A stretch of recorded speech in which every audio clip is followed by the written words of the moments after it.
काळी खूप असा कढीपत्ता सगळीकडे मिळायचा. हिरवा, गार आणि कोवळा लुसलुशीत कढीपत्ता प्रत्येक झाडाला असायचा. मग आपल्या कुंडीतलं झाड असो, मैत्रिणीच्या घरात समोरचा असो किंवा शेजाऱ्यांनी इतर कुठूनही आणलेला कढीपत्ता असो. कारण आपण कढीपत्ता तोडायचं म्हटलं, की अगदी ओळखीच्या सगळ्या लोकांचे चेहरे जवळपासच्या समोर यायचे, की हां, हिला मुठभर देऊ, तिला मुठभर देऊ आणि आपण सुद्धा एक्स्ट्राचा खूप सारा कढीपत्ता घेऊन जाऊ.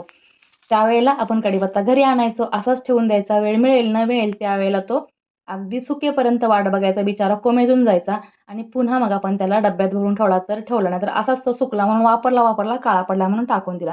पण आता दिवस बदललेत. कढीपत्ता एवढा महाग झाला आणि तो सुद्धा असा कोळा लुसलुशीत कढीपत्ता बाजारात मिळणं खूप मुश्किल झालंय. आता पहा बरं, मी हा कढीपत्ता काल आणल्यानंतर व्यवस्थित काळजीपूर्वक लगेच धुतला, सुकवला आणि पुन्हा त्याला इथे व्यवस्थित त्याची पानं आहेत ती कोरडी झाल्यानंतर काढून ठेवलेली आहेत. आता ती फ्रीजमध्ये ठेवली की अगदी 15 दिवस जाईल.